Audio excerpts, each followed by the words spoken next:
Hello dear student, welcome again on my channel. તો વિદ્યાર્થી મિત્રો, ગઈકાલે આપણે સિમ્પલ પ્રેઝન્ટ ટેન્સ કે જેની અંદર એના યુઝીસ આપણે સાથે સાથે એના સેન્ટેન્સ એટલે કે અફર્મેટિવ સેન્ટેન્સ, નેગેટિવ સેન્ટેન્સ અને ઇન્ટ્રોગેટિવ સેન્ટેન્સ એની વાક્યરચના અને સાથે સાથે આપણે એના એક્ઝામ્પલની ગઈકાલે આપણે ડિસ્કશન કરી હતી. તો હવે ધોરણ 12માં સૌથી ઇમ્પોર્ટન્ટ ટૉપિક કહી શકાય એવા લેંગ્વેજ ફંક્શન કે ઘણા વિદ્યાર્થીઓના મને મેસેજ હતા કે સર લેંગ્વેજ ફંક્શનનો વિડીયો બનાવો. તો આજે આપણે લેંગ્વેજ ફંક્શનના જે ઇમ્પોર્ટન્સ જે લેંગ્વેજ ફંક્શન છે જેના કીવર્ડ્સની આપણે ડિસ્કશન કરીશું. તો મિત્રો, પહેલાં તો આપણને ખ્યાલ હોય છે કે લેંગ્વેજ ફંક્શન કોને કહીશું આપણે. તો કોઈ પણ લેંગ્વેજ હોય તો એ ચોક્કસ કોઈ લેંગ્વેજની શું હશે, તો એ લેંગ્વેજની ચોક્કસ એવી શૈલી હશે કે અમુક વિશિષ્ટ પ્રકારની જે શૈલીનો ઉપયોગ થાય કે કેવી રીતના વાત કરવી, કોઈ પણ વાક્ય હોય એની જે વાક્યરચના કેવી રીતના બોલવી, આ દરેક. તો ઇંગ્લિશની અંદર પણ આવ્યું છે એક ભાષાની શૈલી એટલે કે લેંગ્વેજ ફંક્શન છે કે કોઈ પણ લેંગ્વેજ ફંક્શન કયા હેતુ માટે વપરાય છે, એની કયા પ્રકારની વાક્યરચના યુઝ કરવામાં આવે છે. તો આ મિત્રો આપણે લેંગ્વેજ ફંક્શનમાં આપણે શીખીશું. તો કેટલાક ઇમ્પોર્ટન્સ લેંગ્વેજ ફંક્શન છે તો આની ડિસ્કશન આપણે કરતા જઈશું. તો સૌથી પહેલું લેંગ્વેજ ફંક્શન લઈશું આપણે શોઈંગ પર્પસ. સૌથી પહેલું લેંગ્વેજ ફંક્શન આપણે અત્યારે જોઈશું કે શોઈંગ પર્પસ. હવે મિત્રો જોઈશું કે શોઈંગ પર્પસનો આપણે જોઈએ તો એનો ઉપયોગ તો કે જ્યારે પણ કોઈ હેતુ દર્શાવવાનો અથવા કોઈ આશય હોય એ જ એના વિશે જ્યારે વાત કરવાની હોય ત્યારે હંમેશા શેનો ઉપયોગ થાય તો શોઈંગ પર્પસ. હવે આપણે અહીંયા ધ્યાન રાખવાનું છે કે એક્ઝામ માટેના જે કીવર્ડ્સ હોય એ કીવર્ડ્સ આપણે ખાસ ધ્યાન રાખવાના. તો જોઈશું કે શોઈંગ પર્પસ માટે કયા કયા કીવર્ડ્સ યાદ રાખવાના છે. તો કે સૌથી પહેલાં જોઈશું કે ઇન ઓર્ડર ટુ, અથવા તો સેન્ટેન્સમાં જ્યારે પણ તમને ટુ આપેલ હોય તો એની સાથે યાદ રાખીશું કે જે વર્બ હશે હંમેશા સેમ વર્બ ફોર્મ એટલે કે V1નો ઉપયોગ થશે. ઇન ઓર્ડર ટુ હોય કે ટુ હોય ત્યારે. પછી જોઈશું કે બીજો કીવર્ડ છે કે વિથ અ વ્યૂ ટુ જ્યારે આપેલ હોય, વિથ અ વ્યૂ ટુ, તો એની સાથે હંમેશા જે વર્બ આવશે એ કેવું આવશે તો કે હંમેશા ING ફોર્મ આવશે. તો યાદ રાખીશું કે જ્યારે પણ સેન્ટેન્સની અંદર વિથ અ વ્યૂ ટુ હોય તો એના પછી જે વર્બ આવશે હંમેશા કેવું હશે તો કે ING વાળું. આગળ જોઈશું કે ઇન ઓર્ડર ધેટ, અથવા તો સો ધેટ જ્યારે આપેલ હોય સેન્ટેન્સની અંદર ઇન ઓર્ડર ધેટ એના પછી સો ધેટ હોય, આ બેમાંથી કોઈ, ત્યારે ધ્યાન રાખવાનું છે કે એના પછી હંમેશા આપણે ઉપયોગ કરવાનું છે સબ્જેક્ટ. એના પછી જોઈશું કે કેન અથવા તો કુડ, અથવા તો નકાર હોય તો કેન નોટ અથવા તો કુડ નોટ. અને આગળ જે વર્બ આવશે હંમેશા કેવું હશે તો કે V1 એટલે કે ક્રિયાપદનું મોટું. હવે મિત્રો અહીંયા એક્ઝામ્પલ દ્વારા સમજીએ આપણે કે કરણ went to USA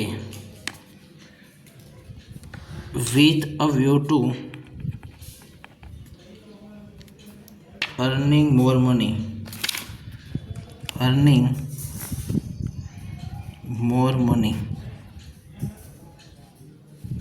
તો મિત્રો અહીંયા એક્ઝામ્પલ એક લખ્યું છે કે Karan went to USA with a view to earning more money. તો અહીંયા કરણનો મિત્રો હેતુ છે કે વિથ અ વ્યૂ ટુનો મતલબ થાય કે એનો હેતુ શું હતો કે USA જવાનો, તો કે અર્નિંગ મોર મની એટલે કે વધારે પૈસા કમાવાનો. તો અહીંયા આપણે ધ્યાન રાખીએ વિથ અ વ્યૂ ટુ લખ્યા પછી આપણે જે વર્બ લખ્યું છે જે ક્રિયાપદ છે કેવું છે તો અહીંયા ખબર પડશે આપણે જોયા પછી કે ક્રિયાપદ છે ING. તો અહીંયા લખ્યું છે કે વિથ અ વ્યૂ ટુ હોય એના પછી જે વર્બ હશે હંમેશા ING. હવે મિત્રો સેન્ટેન્સ આપણે ઇન વેજ રાખીશું. આગળ સમજતા જે બીજો કીવર્ડ કે જેમ કે કરણ વેન્ટ ટુ USA. હવે વિથ અ વ્યૂ ટુની જગ્યાએ ધારો કે મારે અહીંયા ટુ મૂકવું છે તો ટુ મૂક્યા પછી અહીંયા અર્નિંગની જે ઓનલી શું આવી જશે, શું આવી જાય તો કે અહીંયા લખ્યું જ છે કે ઇન ઓર્ડર ટુ, કે ટુ જ્યારે આવે ત્યારે હંમેશા V1 એટલે ક્રિયાપદનું મૂળ ટુ સાથે હંમેશા શું આવશે તો કે અર્ન. તો સેન્ટેન્સ બનશે કે Karan went to USA to earn more money. એના પછી આગળ જોઈશું તો કે એની જગ્યાએ ટુની જગ્યાએ આપણને ઇન ઓર્ડર ટુ આપ્યું તો અહીંયા સપોઝ કે ઇન ઓર્ડર ટુ તો Karan went to USA in order to earn more money. હવે આપણે આગળના કીવર્ડ્સનો ઉપયોગ કરીશું કે ઇન ઓર્ડર ધેટ. હવે વાક્યમાં જ્યારે આપણે ઇન ઓર્ડર ધેટનો ઉપયોગ કરવો હોય ત્યારે તો આજના સેન્ટેન્સ બનશે કે Karan went to USA in order that. અહીંયા આપણે ટુની જગ્યાએ ખાલી ડિફરન્સ એટલો છે કે અહીંયા ધેટ, ઇન ઓર્ડર ધેટ. હવે અહીંયા આપણને શું કીધું કે ઇન ઓર્ડર ધેટ પછી અહીંયા મૂકવાનું છે સબ્જેક્ટ. તો અહીંયા જોવાનું કે કરણ છે એટલા માટે અહીંયા લખવાનું છે કે ધેટ હી. પછી જોવાનું કે વર્બ. તો વર્બ કેવું છે? અહીંયા વેન્ટ એટલે ગોનું પાસ્ટ ફોર્મ છે એટલે કે ભૂતકાળનું રૂપ છે. એટલે અહીંયા આપણે લખીશું કે કેનનું પાસ્ટ ફોર્મ આપણે જોઈએ તો શું થશે? તો કે કુડ. તો અહીંયા લખીશું કે Karan went to USA in order that he could. પછી અહીંયા કીધું છે કે V1 એટલે કે ક્રિયાપદનું મોટું. તો અન મોર મને તો આખું સેન્ટેન્સ કે Karan went to USA in order that he could earn more money. અથવા તો અહીંયા ઇન ઓર્ડર ધેટની જગ્યાએ આપણે સો ધેટનો પણ ઉપયોગ કરી શકીએ કે Karan went to USA so that he could earn more money. તો મિત્રો આ 5 કીવર્ડ્સ આપણે યાદ રાખવાના શોઈંગ પર્પઝની અંદર. એના પછી નેક્સ્ટ જોઈશું કે બીજું લેંગ્વેજ ફંક્શન.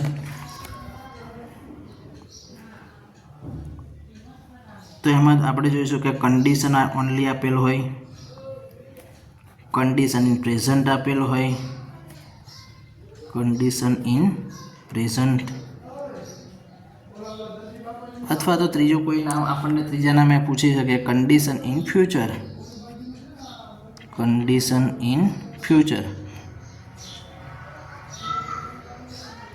તો હવે આપણે એક્ઝામમાં આપણને કોઈ પણ રીતે લેંગ્વેજ ફંક્શન પૂછે કે ઓનલી કન્ડિશન આપેલું હોય, કન્ડિશન ઇન પ્રેઝન્ટ આપેલું હોય અથવા તો કન્ડિશન ઇન ફ્યુચર આપેલું હોય તો આપણને ગમે તે નામે પૂછાય તો પછી ત્યાં કન્ફ્યુઝ આપણે થવાનું છે ને કે બરાબર. તો અહીંયા સૌથી પહેલાં જોઈશું કે એની વાક્ય રચના કે સૌથી પહેલાં અહીંયા ઇફ અને અનલેસનો ઉપયોગ થાય છે. પ્લસ અહીંયા જોઈશું કે સિમ્પલ પ્રેઝન્ટ ટેન્સ અને સાથે સાથે આવશે કે સિમ્પલ ફ્યુચર ટેન્સ એટલે કે સાદો વર્તમાનકાળ અને સાથે સાથે આવશે સાદો ભવિષ્યકાળ. તો મિત્રો અહીંયા યાદ રાખવાનું કે ઇફ અનલેસ, એના પછી સિમ્પલ પ્રેઝન્ટ ટેન્સ એટલે કે સાદો વર્તમાનકાળ અને એના પછી આવશે કે સિમ્પલ ફ્યુચર ટેન્સ એટલે કે સાદો ભવિષ્યકાળ. ફોર એક્ઝામ્પલ આપણે જોઈશું તો કે if you work hard, if you work hard, જો તમે મહેનત કરશો તો you will get good result. તો અહીંયા કીધું મિત્રો કે ઇફ યુ વર્ક હાર્ડ એટલે અહીંયા તમે જોશો તો યુ છે એટલે કે આપણો સાદા વર્તમાનકાળમાં ગઈકાલે આપણે સમજ્યા હતા એમાં આપણે જોયું કે યુ સાથે હંમેશા કેવું તો કે વર્બ હંમેશા V1 આવે છે. તો કે if you work hard you will get good result. તો અહીંયા વિલ પ્લસ V1 એટલે કે સિમ્પલ ફ્યુચર ટેન્સ. તો અહીંયા ધ્યાન રાખીશું કે પહેલો ટેન્સ કયો આવશે તો કે સિમ્પલ પ્રેઝન્ટ ટેન્સ અને બીજું સેન્ટેન્સ જે છે સિમ્પલ ફ્યુચર ટેન્સનું. આગળ જોઈશું કે બીજું અનલેસ યુ વર્ક હાર્ડ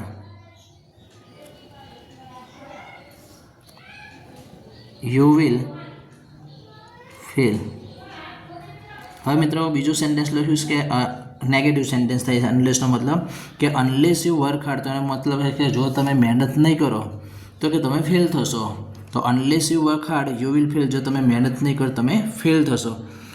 બરાબર. તો અહીંયા ધ્યાન રાખવાનું છે કે કન્ડિશન હોય, કન્ડિશન પ્રેઝન્ટ હોય કે કન્ડિશન ફ્યુચર હોય તો એની વાક્ય રચના કે if unless plus simple present tense અને સાથે સાથે આવશે કે સિમ્પલ ફ્યુચર ટેન્સ. ઓકે. એના પછી કે નેક્સ્ટ જે લેંગ્વેજ ફંક્શન છે આપણે તો કન્ડિશન ઇન ફ્યુચર, ત્રીજા નંબરનું ફંક્શન છે કે condition in future, sorry condition in past, કેમ કે ફ્યુચર તો આપણે અગાઉ જોઈ ગયા. તો કે જોઈશું આગળનું જે ફંક્શન છે કન્ડિશન ઇન પાસ્ટ. હવે એની આપણે પહેલાં વાક્ય રીતના સમજી લઈએ કે કન્ડિશન પાસ્ટ હોય તો એમાં પણ વાક્યની શરૂઆત થશે if unless plus subject plus had plus V3 એટલે કે પાસ્ટ પરફેક્ટનો ઉપયોગ થાય છે. એના પછી સેકન્ડ સેન્ટેન્સ એટલે બીજું જે વાક્ય યુઝ થાય છે એ સબ્જેક્ટ પ્લસ વાક્યમાં વુડ, કુડ અને માઇટ પ્લસ એની સાથે આવશે હેવ પ્લસ V3 અને હેવ પછી આવશે કે V3. હવે મિત્રો પહેલું જે સેન્ટેન્સ છે એની જગ્યાએ આ રીતે પણ શરૂઆત થઈ શકે કે had plus subject plus V3 અને પાછળની જે વાક્ય રચના છે મિત્રો સેમ જ રહેશે. પાછળની જે વાક્ય રચના છે એ સેમ જ રહેશે, પણ આગળ કદાચ આપણને આ રીતના પણ વાક્ય આપ્યું કે ઇફ અનલેસથી શરૂ કદાચ ના થતું હોય તો એની જગ્યાએ આપણને હેડ પ્લસ સબ્જેક્ટ અને V3 થી પણ શરૂ થતું હોય. હવે વાક્ય આપણે સમજીશું કે અહીંયા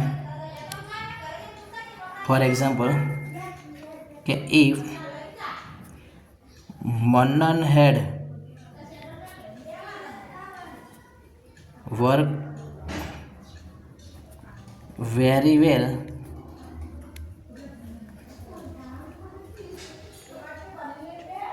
he would have got promotion. તો મિત્રો અહીંયા સેન્ટેન્સ આપણે જોઈએ તો કે બીજું છે કે પરફેક્ટ મોડલ ઓક્ઝિલરીસનો ઉપયોગ થયેલો છે બીજા સેન્ટેન્સમાં. તો પહેલું સેન્ટેન્સ કે if Mannan had work very well, કે જો મન્નને સારી રીતે કામ કર્યું હોત તો he would have got promotion, તો કદાચ એને પ્રમોશન મળી શક્યું હોત. કે તો અહીંયા ધ્યાન રાખીશું કે પહેલી વાક્યમાં હેડ પ્લસ V3નો ઉપયોગ થાય છે, એટલે કે પાસ્ટ પરફેક્ટ ટેન્સ. બીજું સેન્ટેન્સ તો એમાં જોઈશું કે વુડ સાથે સાથે હેવ અને V3નો ઉપયોગ થશે, એટલે કે પરફેક્ટ મોડલ ઓક્ઝિલરીસનો ઉપયોગ આપણે કરતા હોઈએ છીએ. તો મિત્રો અહીંયા આ કન્ડિશનિંગ પાસ્ટ, તો અહીંયા 3 સેન્ટેન્સ 3 લેંગ્વેજ ફંક્શન આપણે કમ્પ્લીટ કર્યા પછી એના પછીનું નેક્સ્ટ આપણે જે લેંગ્વેજ ફંક્શન છે તો જોઈશું કે શોઈંગ કોન્ટ્રાસ્ટ. મિત્રો આ લેંગ્વેજ ફંક્શન સૌથી ઇમ્પોર્ટન્સ કહી શકાય, કેમ કે વારંવાર એક્ઝામમાં પૂછાતું એક શોઈંગ કોન્ટ્રાસ્ટ. કોન્ટ્રાસ્ટનો મતલબ થાય છે મિત્રો આપણે ધ્યાન કે જે વિરોધાભાસ. હવે વિરોધાભાસનો જનરલી મતલબ શું થાય કે એક સેન્ટેન્સની અંદર અને બીજું બંને સેન્ટેન્સ એકબીજાના વિરોધમાં હશે. ફોર એક્ઝામ્પલ આપણે જોઈએ તો અહીંયા જોઈએ કે Karan works hard but he failed in the exam, કે કરણે સખત મહેનત કરી એક્ઝામમાં ફેલ થયો.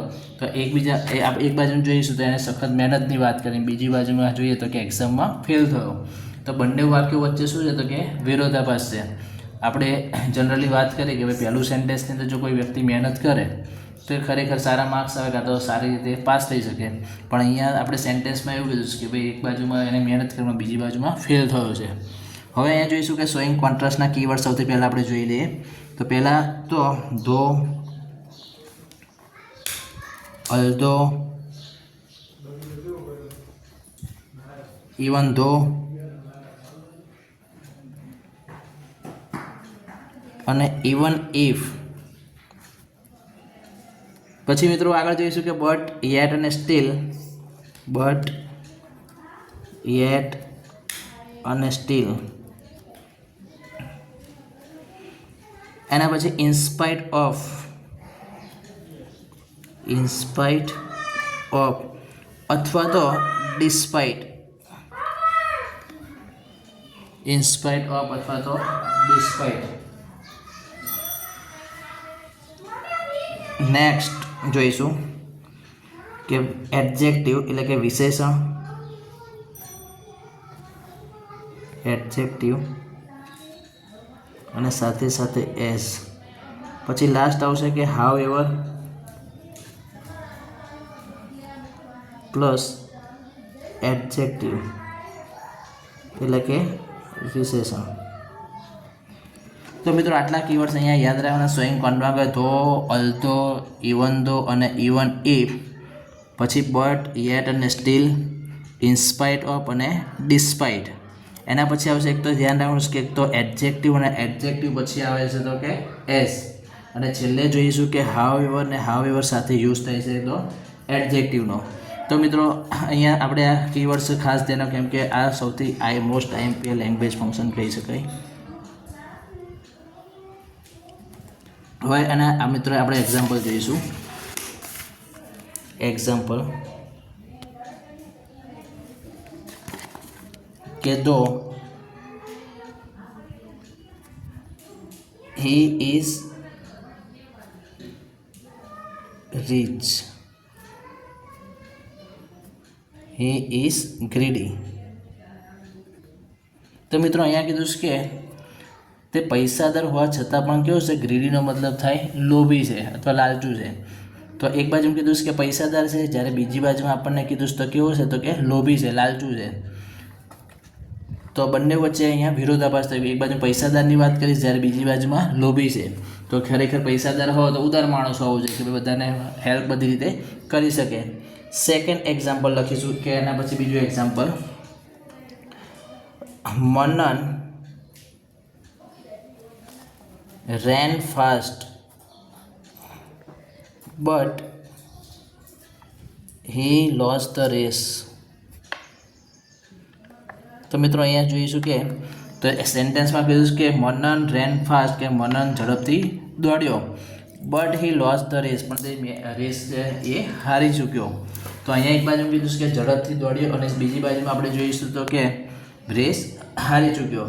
તો આપણે જોઈએ તો ઝડપથી દોડ્યું હોય તો રેસ જીતવો જોઈએ, પણ એની જગ્યાએ અહીંયા આપણે જોઈશું તો કે રેસ હારી ચૂક્યો છે. ઓકે, નેક્સ્ટ એના પછી લખીશું કે ક્લેવર as he is,